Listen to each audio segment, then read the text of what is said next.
Emma, and I'm glad you guys are here at America's Teaching Zoo. We have a great show. We have some really cool animals to come out.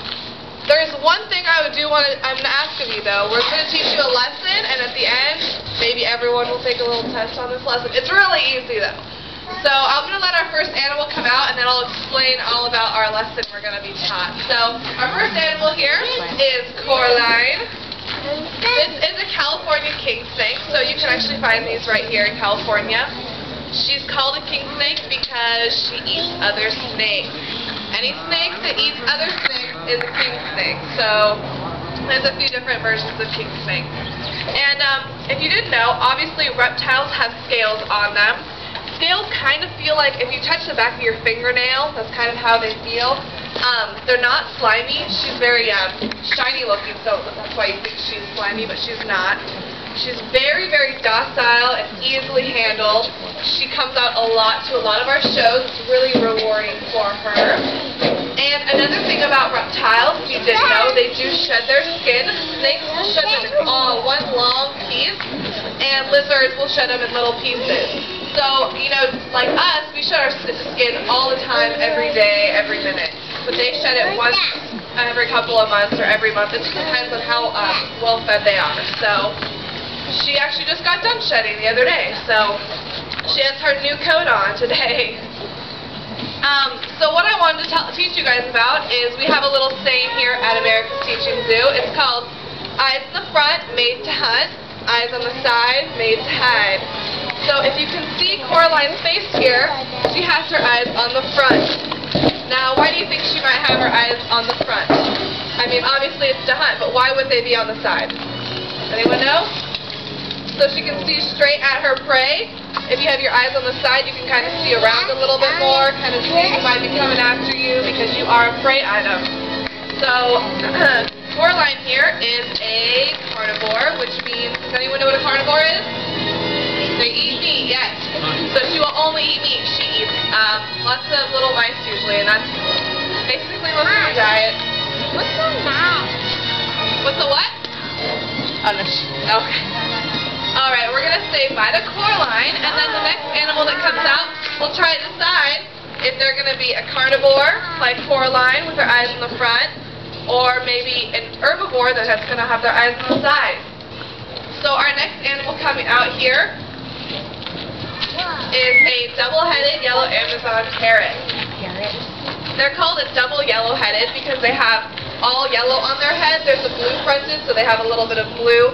So that's why they call it double yellow-headed, because she has all blue on the front of her head. And this is Barney. She's actually a female. Double yellow-headed and parrots in general can have some vocalizations.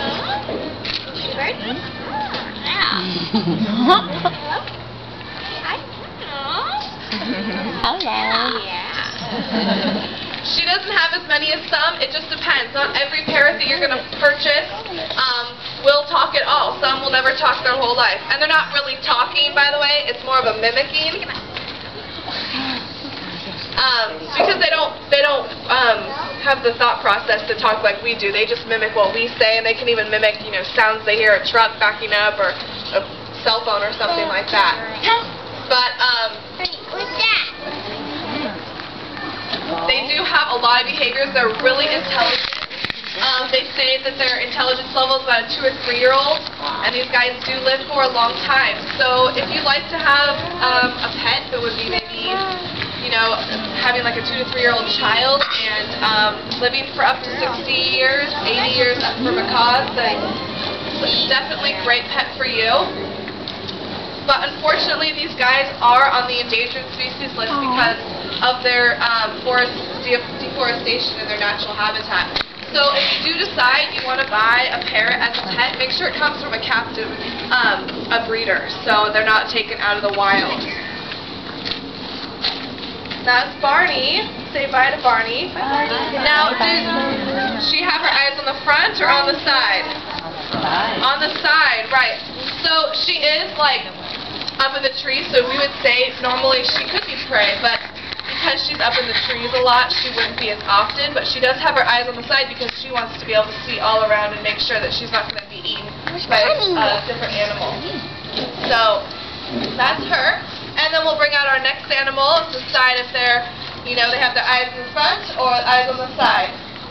I think she's coming out, maybe. I see her. We'll see if she wants to cooperate. Oh. This is Sierra. She's a domestic dog, just like you might have at home. And does she have her eyes on the front or her eyes on the side? Eyes on the front. And dogs are omnivores. They'll eat meat or plants and vegetables and things like that. So she is made to hunt because she is a descendant of the wolf. However, she's an omnivore and she will eat other plant material. Sierra here, she was from the pound. So it doesn't mean that if you get a dog from a pound, you can't train them some really awesome behaviors. She knows a lot of really cool behaviors. They were just training her backstage to new behavior.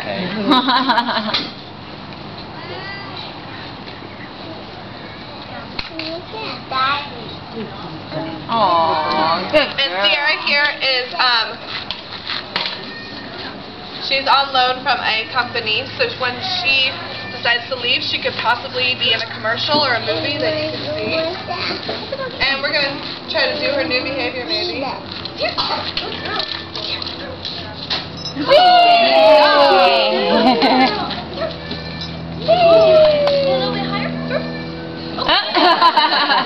So Amanda just taught her this in the last 10 minutes backstage. So, I mean, that just shows the intelligence of dogs. She already knows a similar behavior, but you can take what a dog already knows and teach them a lot of new things. And all of our animals come out here and get rewarded. She gets little treats. So coming out to the stage is like the best time of day for them because they know they're going to get their favorite treats. And we don't ask them to do anything that they don't want to do. We don't try to force them and say, well, you know, here's your dinner.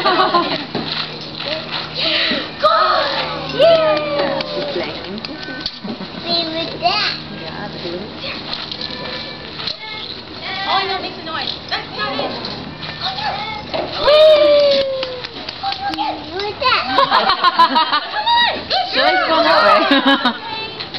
Good. Alright, well let's Sierra go back out. Let's give her a lot of that new behavior. Bye, Sierra. Bye, Sierra. Alright, we'll see who our next animal coming out. Decide if they might be predator or prey item. Dusty, he's our domestic rabbit. You might have a pet like this at home. And can anyone tell where his eyes are? Anyone know? On the side. Because he needs to see all around him and run really fast if there's a predator coming. So he would be a prey item in the wild. But he's here at American Teaching Zoo, so he's very safe.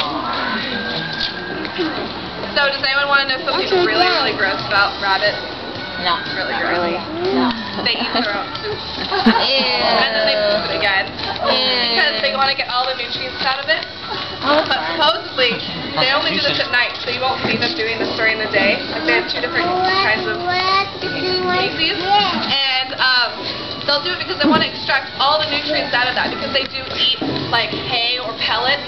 So there's not a lot of fiber in it, so they need to redigest it once again. So you always see the pellets, they're not going to eat those again, that's been redigested.